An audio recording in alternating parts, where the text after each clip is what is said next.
Welcome to Beyond Co-Sell. This is a show where we get into what actually drives success in the AWS ecosystem. No fluff, no partner speak, just honest conversations with the people who've built it, broken it, and figured out what works. I'm Andrew Morris, but before we get into today's episode, a quick word from our sponsor, Cloudable AI. If you're an ISV on AWS Marketplace and you don't have a dedicated partner alliance lead, or you're expanding into new markets and need senior AWS expertise without the full-time hire, Cloudable.ai provides virtual partner alliance leads globally. Former AWS insiders who know the programs, the people, and the playbook. Find them at Cloudable.ai. The link's in the description below. Today's guest is Ben Schreiner. He's AWS's head of AI and modern data strategy business development for North America, a tier one AWS spokesperson, and the person AWS has designated as their safe AI ambassador. Ben has spent 25 years advising CIOs, and he finds himself at the center of the most important question in the AWS partner ecosystem right now. How do ISVs build AI-powered products that enterprise customers will actually trust and actually use? This episode is called Ship Fast, Get Sued, and Ben is going to explain exactly why responsible AI is no longer a compliance exercise. It's the single most important GTM decision an ISV will make this year. Ben, welcome to Beyond Co-Sell. Happy to be here, Andrew. I love the title of this one, so I'm excited for this conversation. Should be a good time. Yeah, but I guess the first question I have is, you have a title most BD leaders don't carry, the Safe AI Ambassador. What does Yes. that actually mean when you're in a room with a customer who just wants to ship fast? Yeah, Andrew, this is very personal to me. Safe AI. I've been in the business for quite some time and seen the evolutions of technology, and AI obviously is a transformational technology, but one that we, the humans, need to take very seriously. I think we can all appreciate globally the regulations and compliance is slow, always has been slow to react to technology. And with the pace of change now, it's even slower to react when it comes to AI governance. We're seeing progress, but it will always be slower than the market reality. So as an ambassador for Safe AI, I take it upon myself to advocate to any leader who will listen to me. And so I appreciate the platform here to advocate to your audience that we, the humans, must do the right thing. So the advocacy for Safe AI is for all of us who are putting AI out into the wild to take accountability and responsibility for what that AI can and cannot do. There are ways to, like to say, put AI in a box and tell it what it can and can't do. And I believe that is our responsibility, regardless of how fast you're trying to go. You still have a responsibility to make sure that you're doing no harm to your end customers. Nobody wants to do harm to their end customers. I don't believe so. Put the safeguards in place. And it's my public service announcement that, again, it's up to us. We can't wait to be compliant and wait for a law to tell us what to do. We should just do the right thing right now, which is make sure those safeguards are in place inside your product or inside the AI that you're releasing. Yeah, that's really good insight. And I actually had this exact same conversation today with a ISV. I used your cookie chip recipe test to talk about the AI guardrail failures. So can you just walk me through what you're testing and what happens when a company fails it? Because I probably butchered it when I spoke about it with the ISV. I'm just glad you tried to use it, Andrew. That I appreciate that very much. So for the audience, I do a lot of public speaking. And again, I use the platforms to advocate for Safe AI. I believe we're at a rapid pace of change, and I'm very empathetic to people wanting to go fast. But I do believe many organizations in the effort to go fast have blown by, some I would call well-established enterprise architecture, security best practices, things we've been doing for the last 20 years in technology. In an effort to go fast and react to the market, we may have skipped a few steps or cut a few corners. In the test I have been advocating, as if you have a corporate bot or AI interaction of some kind, to ask it to give you a chocolate chip cookie recipe. And most people give me the puppy dog look, like, why would you do that? And the answer is, it's an innocent question. And unless you're in the cookie making business, it should not give you an answer for a few reasons, right? First of all, it has nothing to do with your business, right? And these things cost tokens, they cost time, they cost energy. I really don't want people wasting time using our AI, customers or otherwise, to do things that want its intended purpose. Yep. And so the chocolate chip cookie is a very innocent test. I could ask a bunch of very nefarious questions, ones with quite possibly very detrimental outcomes. And you're seeing many lawsuits being filed where AI has given some advice to someone that went and did something bad. I think we all know that the investigators grabbed the laptop or the computer of the person who did the bad thing and tried to understand why they did the bad thing. None of us want our software or our AI that we put out to facilitate or aid in anything bad happening. And so the cookie test is a very simple, innocent way to see if your IT team has put an appropriate level of guardrails around.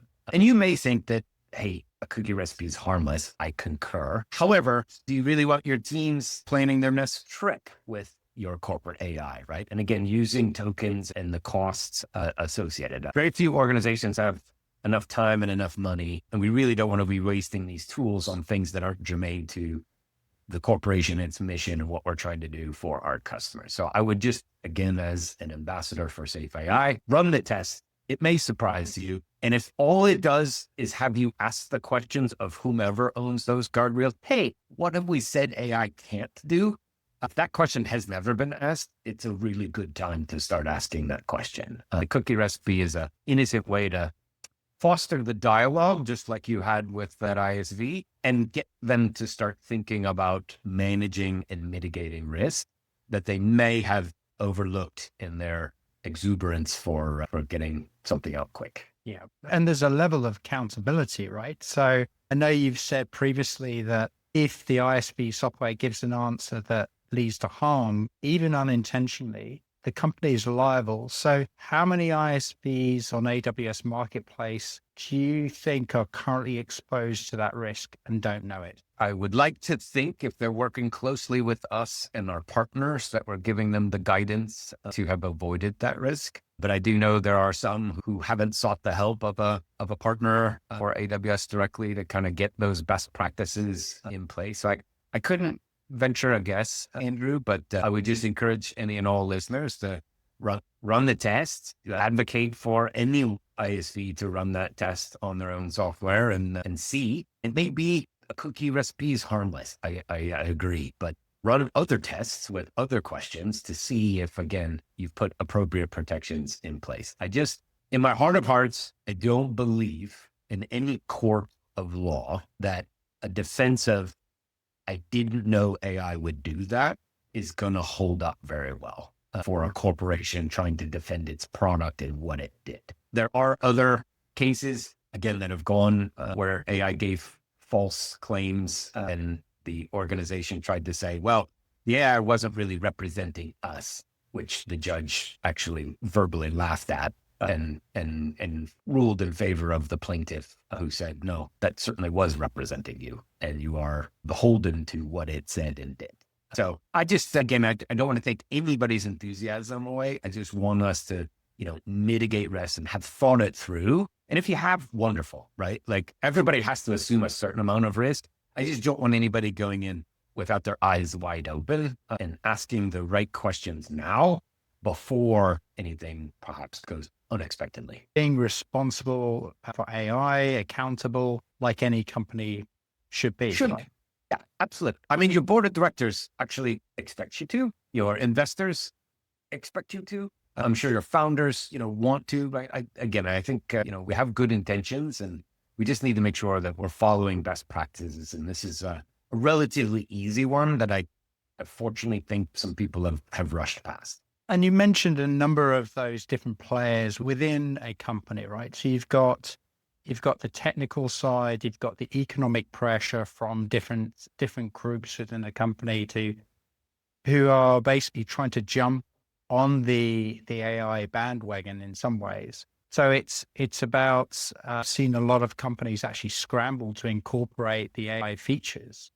So how would you actually maybe caution and actually speak to the CTO who's watching a competitor launch, but you've also got to balance that with slowing them down to make sure there's an accountable, responsible, reputational concern around just launching a product. So how do you address that CTO's desire to push out the product as quickly as possible?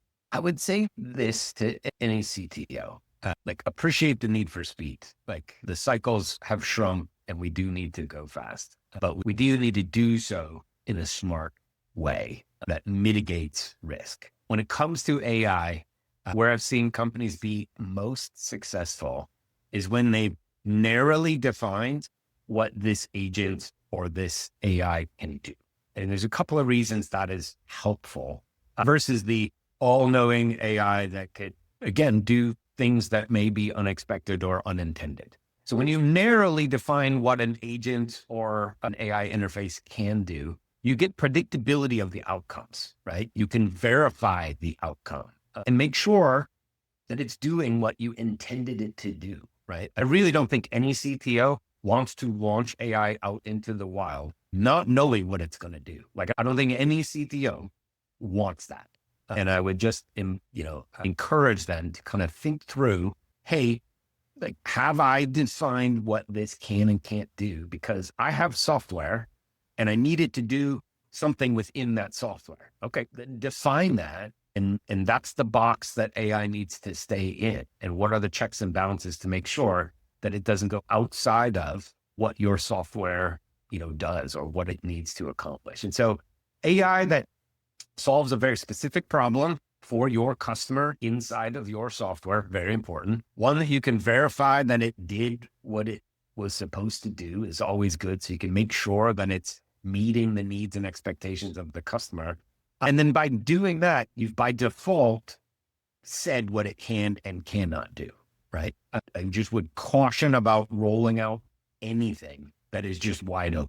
Because I think every CTO also knows that there are bad guys out there that are going to try to exploit their software and make it do things it wasn't intended to do.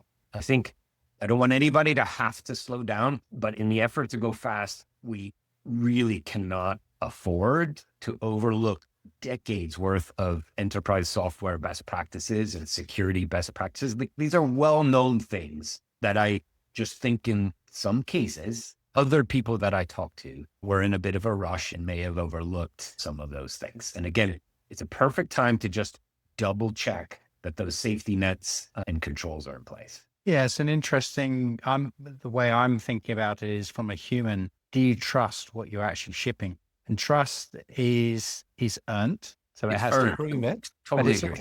But it's also very easy to break. And say, how many times will you ask the question of the system? And if you get a wrong answer, when do you stop asking? Like, when do you stop? When do you go, this isn't helping me, and so I'm done with it, and lose that trust? And the same holds true with human beings, right? I think we all have somebody we've worked with that you asked a few questions and realized that they might not know all the answers. And so you start asking other people. So I think AI is no different. And again, those who are owning products and owning the technology really do need to ensure that the answers are trustworthy. And that starts with the data. Yeah. And just coming on to that, as you touch on the data is so important to build out the accuracy, the integrity. So you said previously that AI strategy and data strategy are inseparable. So from an ISP point of view, if they came to you with an AI product ready to co-sell, what's the first question you would ask that they'd never prepared for? Well, I'll say that they probably have prepared for this one, but the first question I always ask is, what problem are you solving for the customer? Yeah. Followed immediately by, what data does your system require to solve that problem? And then how trustworthy is that data source? Because while an ISV is isolated in their company, their product is going to be in a different environment almost always, right? The end user customer's environment. And I can tell you after talking to many of those customers that their data is in various stages of disarray. That most executives, when I talk to them, I ask often, what is the state of your data? And do you trust the reports that you get? And it's usually, again, the quality of the data missing. If anybody's ever gone through a merger and an acquisition, that creates data problems across different companies and who the customer is. Like there's reasons that data has been on Gartner's, things that people are working on for 20 years and it's still not solved, right? Like it's because it's hard, right? And so I say this, like most people and most organizations can get incremental benefit from AI, right? Just like all of us personally are getting incremental, like it summarizes stuff for me. It helps me write, smarter emails. Like everybody can get incremental benefit, but the real transformational unlock for any organization is going to be when their data is complemented by a layer of intelligence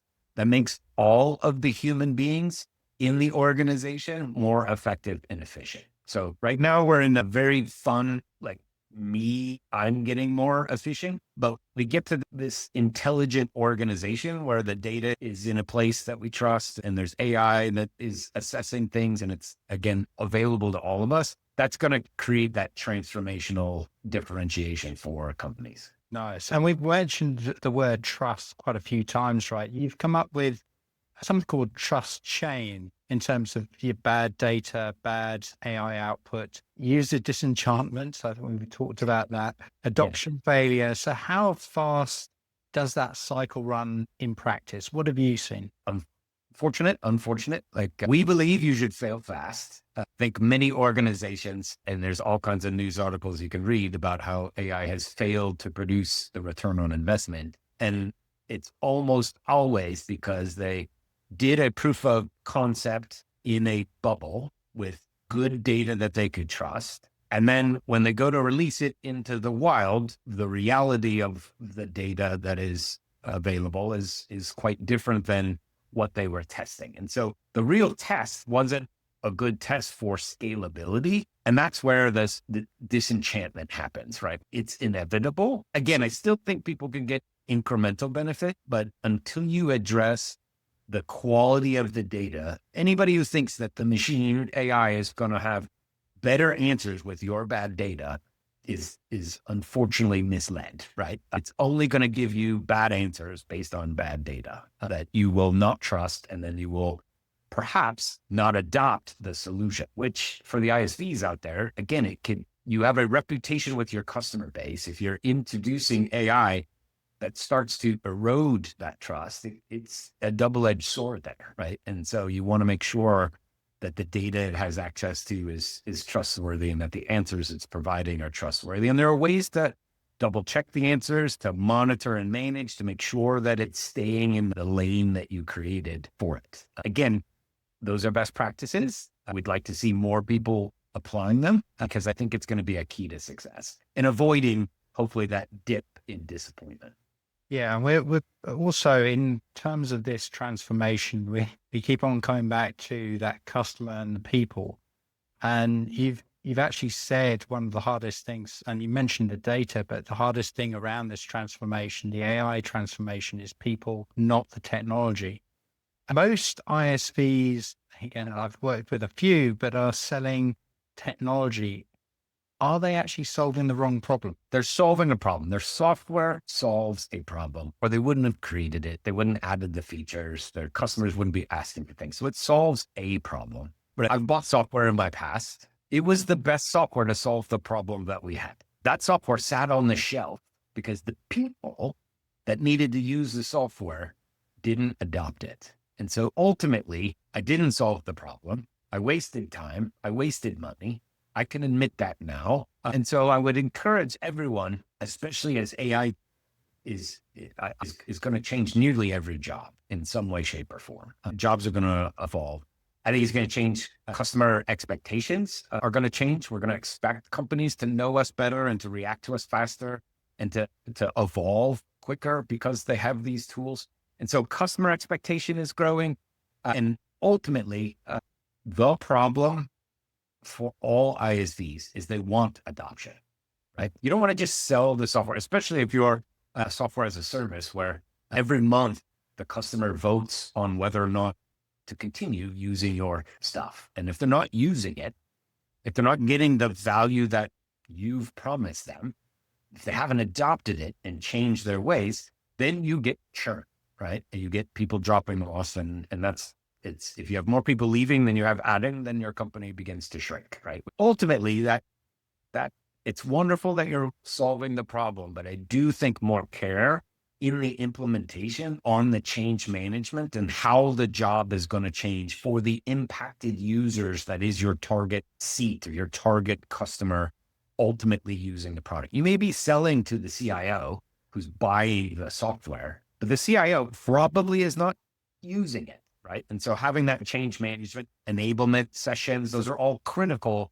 to adoption and making sure that the end users see the benefit to them of leveraging the software that you've created and how it makes their lives ultimately better. Yeah. And you said you've actually been through that before. You were talking about your best market solutions. I always say the best teacher is failure, right? Because you figure out what's going on. Based on that experience, how would you advise ISVs on their go-to-market strategy? What's something that you could share? Yeah, I would say be real crisp on the problem you solve and for who. Who's the person whose life is going to be different because they have access to your software? And what are the benefits to that person? And then therefore the company because they're using your software. Like that to me is the critical value equation, both in adoption, but also in justifying the expenditure required to acquire your software, right? Is how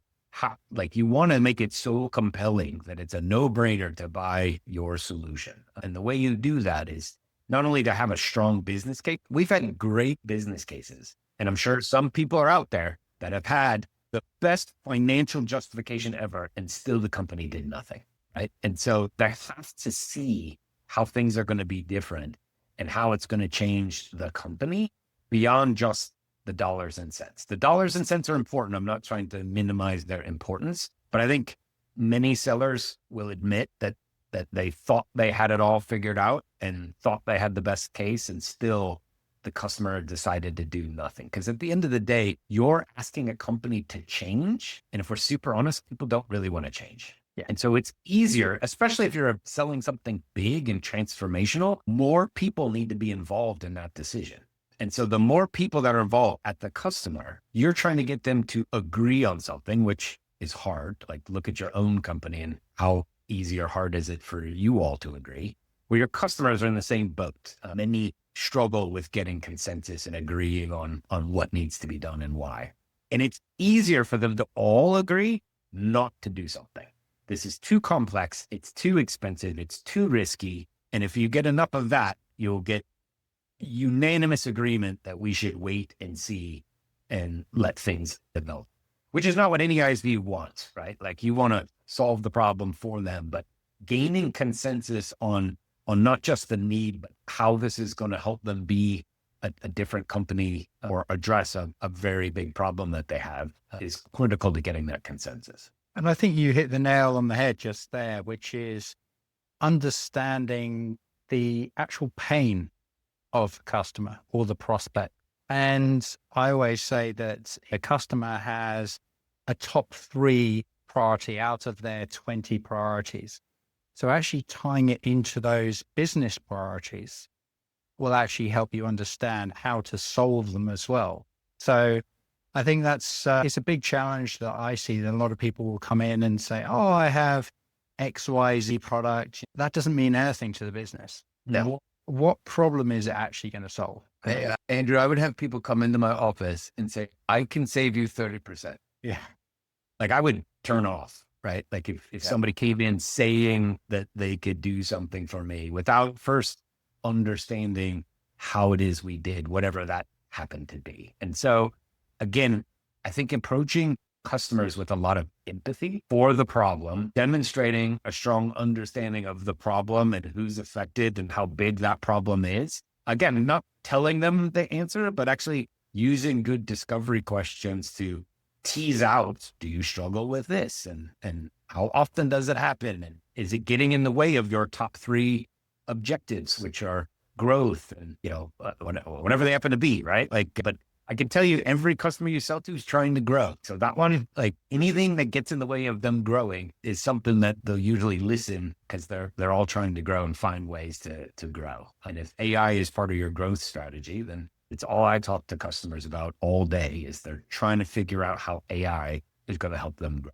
Yeah. And so we're talking to anybody and everybody about how to do just that. Think through the problem, think through the adoption, think through security, think through how you're going to scale this solution beyond just, I've tested it, to how do I scale it into my operation, into my product so that it actually is making the difference that we thought it would. Yeah, I have 4, by the way, which is making money, saving money, retaining customers, and not going to jail. I like that last one a lot. Yeah, but I put security compliance, but it normally Not going to jail is good. Not going to jail is pretty impactful, right? I like that. I talk to board members quite frequently, and that is high on their list. That is high on their list of things. Their priorities is I am here to make sure that no one goes to jail. And yeah, I like that. Personal pain. I love it. Exactly right.